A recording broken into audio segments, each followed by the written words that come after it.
欢迎来到星光说故事。小朋友、大朋友，请坐到一个舒服的地方，或闭上眼睛。我们要开始说故事咯。今天要说的故事是：喂，这样不 OK 啦！清晨的阳光穿过树叶，洒在快乐森林的小路上。今天是阳光小学开学的第一天，小动物们都兴奋地奔向学校。让开，让开！小兔子跳跳蹦蹦跳跳地冲进教室，不小心撞到了正在整理书本的小熊嘟嘟。哎呀！嘟嘟手里的书本散落一地。对不起啦，跳跳随口说道，但马上又转向小松鼠。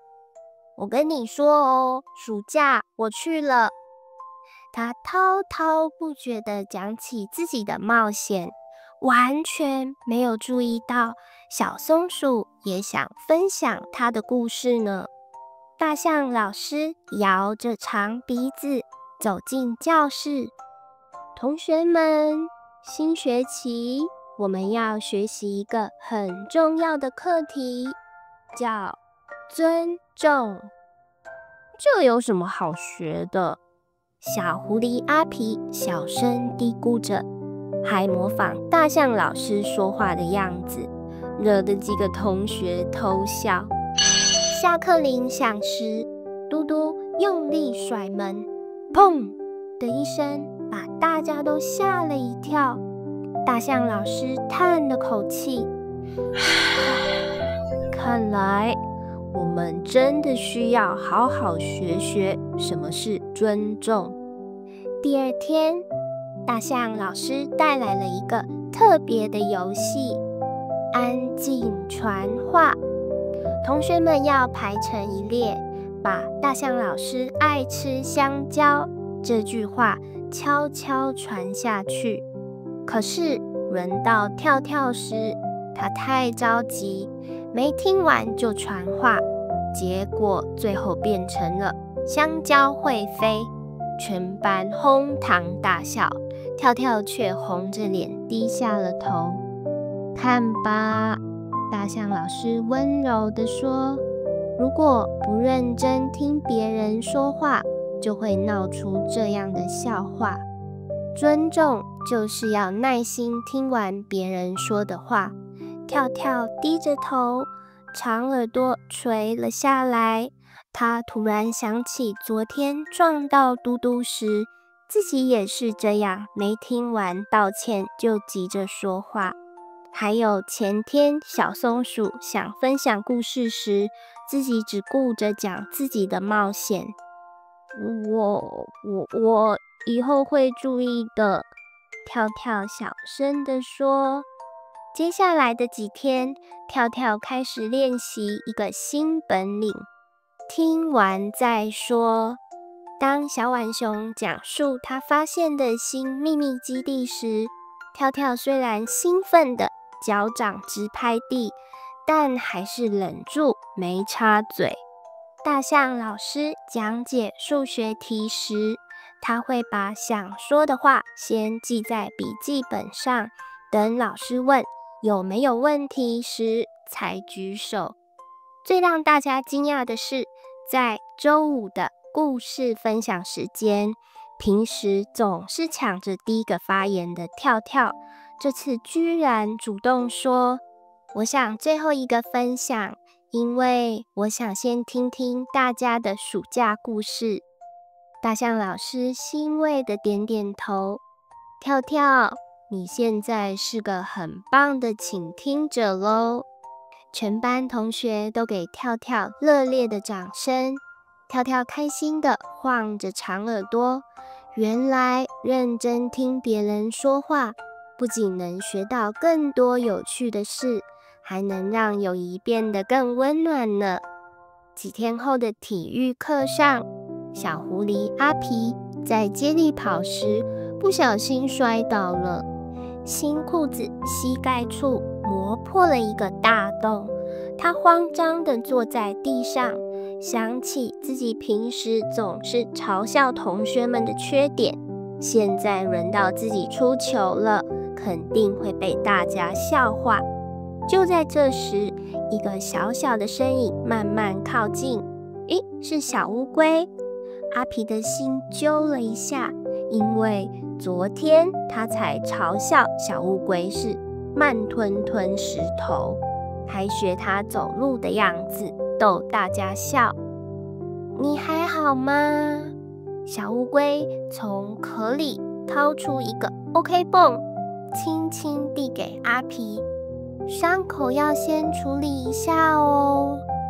阿皮惊讶地说不出话来，他结结巴巴地问：你不生我的气吗？我昨天还那样笑你。小乌龟温和地笑了笑，我知道你不是故意的，其实我走得慢是因为要仔细看路，这样才不会摔倒啊。就像河马，虽然看起来笨重，但它的力气很大，可以帮大家搬东西。小鸭子说话虽然有口音，但它的歌声是森林里最好听的呢。阿皮突然觉得很不好意思，他一直以为嘲笑别人很好玩，却从来没想过每个人的特点都有它的意义。那天晚上，他熬夜画了好多张卡片，给小乌龟的是最细心的导航员，给河马的是超级大力助手，给小鸭子的是欢乐音乐家。第二天，当阿皮把这些卡片送给同学们时，大家都开心地笑了。从那天起，阿皮发现了一个新游戏，寻找每个人的优点，这比嘲笑别人有趣多了。又过了几天，发生了一件让嘟嘟很难过的事，他最心爱的泰迪熊玩偶不见了。那只棕色的小熊是奶奶送给他的生日礼物，嘟嘟每天晚上都要抱着它睡觉。我的泰迪熊呢？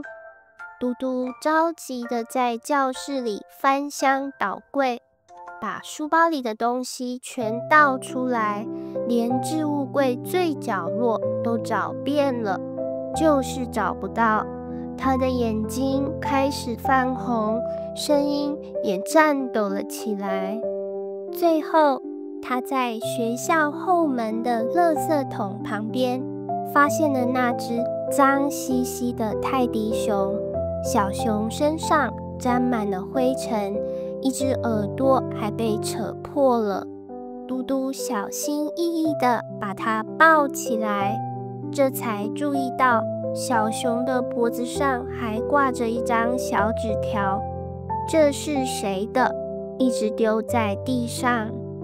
大象老师走过来，轻轻摸着嘟嘟的头说：还记得你昨天把蜡笔乱丢在走廊上吗？前天又把故事书随手放在花圃边。同学们看到泰迪熊躺在地上好几天，以为它和那些东西一样，都是没人要的。嘟嘟紧紧抱着小熊，眼泪一颗颗掉下来。对不起，我以后会好好照顾你的。大象老师温柔地说：不只是泰迪熊哦，所有的东西都需要被尊重。书本要回到书架的家，蜡笔要住在笔盒里，玩具也要有自己的位置，这样它们才不会迷路，也不会被当成垃圾丢掉哦。从那天起，嘟嘟变得不一样了。他主动当起班上的物品小管家，每天放学前都会仔细检查。蜡笔们都回到笔盒了吗？故事书有没有乖乖站在书架上？秋千的绳子系紧了没？教室的门窗都关好了吗？最特别的是，他为泰迪熊做了一个专属的小床，放在教室的玩具休息区，还写了一张温馨提示：玩完请送我回家哦。学期末的表扬会上，大象老师高兴地说，这学期大家都学会了尊重。跳跳获得了金耳朵奖，因为他现在会认真听完别人说话。阿皮获得了暖心奖，因为他学会了发现别人的优点。嘟嘟获得了爱护奖，因为他把教室里的东西都照顾得很好。猫头鹰校长微笑着说，尊重就像种了一颗种子，认真倾听让友谊发芽，友善待人让快乐开花，爱护物品让环境更美好。亲爱的小朋友们，记住啦，当别人说话时，要像小兔子跳跳一样竖起耳朵认真听。对待同学可以学习小狐狸阿皮一样友善，发现每个人的优点。爱护物品要像小熊嘟嘟一样，让每样东西都有自己的家。最重要的是，记得大象老师说的，想要别人怎么对待你，就要先怎么对待别人。希望你们也喜欢今天的故事哦。那我们下一集再见喽，拜拜。